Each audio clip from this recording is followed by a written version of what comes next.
Hey there, everyone. What's going on? Lauren Sisler here with AL.com. Welcome into our Week 11.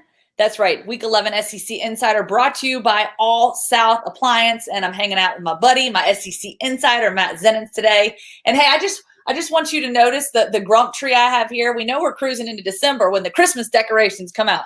Look at my little guy. You like him?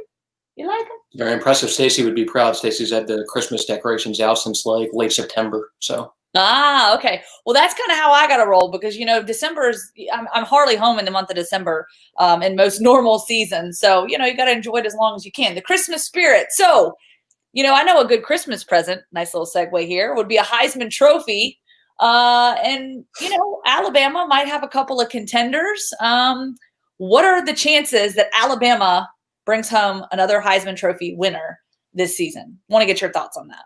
Yeah, so I would say it's fair to refer to Kyle Trask from Florida as the favorite in the Heisman Trophy race at this point, as 34 touchdown passes, which is 10 more than any other Power 5 quarterback nationally. Obviously, has done a great job leading that Florida offense that I think is number 2 in the SEC in scoring, set somewhere in that range, one of the more productive offenses around the country. But Alabama is in position where if you put together a list of the top 5 Heisman candidates from the SEC, they would probably have 3 people on that list to go along with Kyle Trask from Florida. The interesting one that I don't think is getting enough love right now as a Heisman candidate, though, is Devontae Smith. So obviously Mac Jones getting talked about a lot, which he deserves to. But I think Devontae deserves more consideration than what he's getting right now. So it was an important piece of this Alabama offense, this Alabama team already, but has become even more valuable since Jalen Waddle went down and stepped up his game even more. So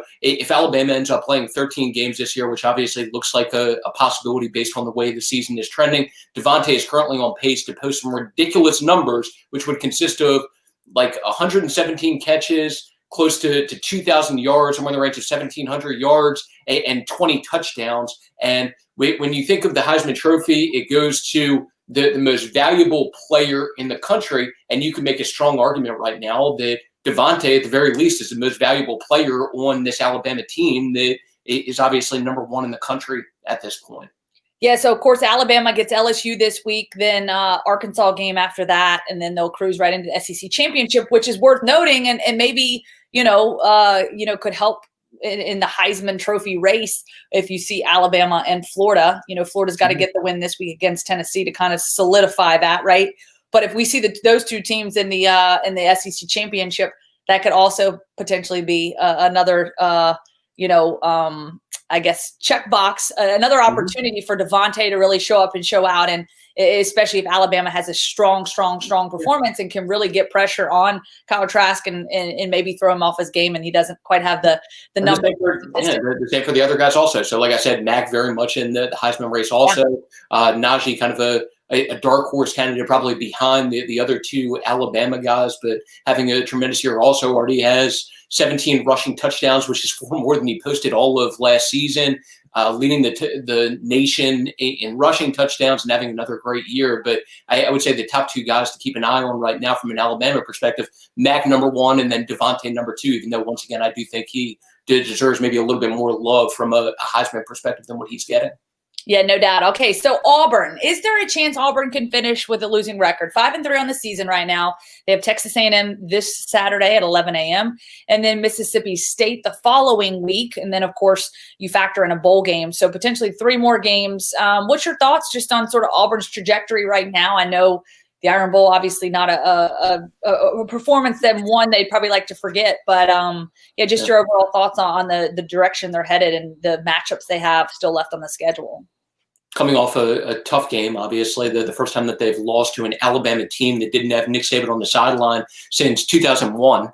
But the next 2 weeks are going to be interesting. So you have the Texas A&M game, Texas A&M team this weekend that's obviously favored against Auburn. One of the top teams in the country, ranked number 5 in the college football playoff rankings. It's going to be a tough game for Auburn to pull out a win. If they lose that game, they drop to 5-4 and then close out the year, the regular season, against a Mississippi State team that, if you had looked at maybe a couple of weeks ago, would have looked like pretty good chance that Auburn would win that game and potentially win that game handily. But now all of a sudden during the course of the last couple of weeks, while Auburn will still be favored in that game, that Mississippi State team all of a sudden looks like more of a threat than they would have a couple of weeks ago. So they've done a great job defensively throughout the course of this entire year. Even though Mike Leach's teams are always known for the offense, the defense for them has been the biggest strength for that team throughout the course of the season. And actually, as recently as a few weeks ago, we're number one in the SEC in total defense.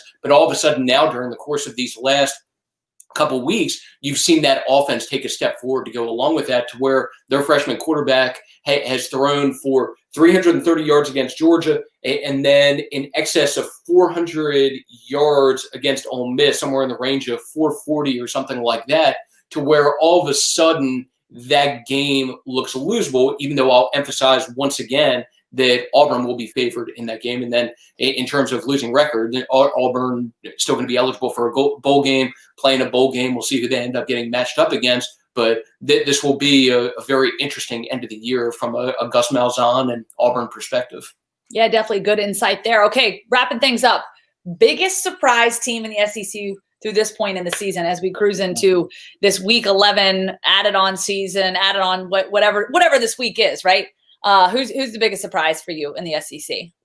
So a few weeks ago, I would have said Arkansas, and now all of a sudden, a few weeks later, I think you need to give love to Missouri, the job that Eli Drinkwitz has done there in his first season.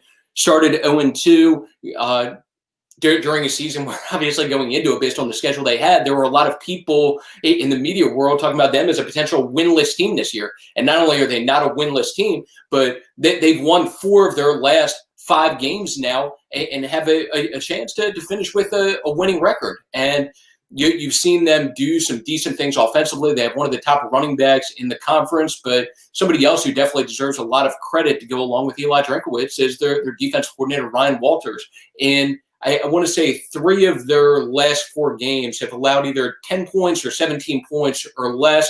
And actually, at this point of the year, ranked number 3 in the SEC in total defense, which may come as a surprise considering some of the teams around the conference who are obviously known for great defensive play. But it really shouldn't come as that much of a surprise considering it's a repeat of last year, where Missouri was actually number 3 quietly in the SEC last year in total defense. But they've definitely been a surprise based on how they've come along during the course of the last month and a half, 2 months. Yeah, no doubt about it. Appreciate the insight, Matt Zenitz. As always, take care of yourself. I know we're here on the home stretch of this football season, one that's been a wild and wacky one, but of course, happy to be covering football and getting through it safely. Alabama at LSU, 7 p.m. Central Time. Auburn kicks off against Texas A&M, 11 a.m. on ESPN. Appreciate it. And we appreciate our sponsors, All South Appliance, proud sponsor of SEC Insider, inviting you to visit us online at myallsouth.com or at any one of our showrooms across Alabama, Tennessee, and Florida.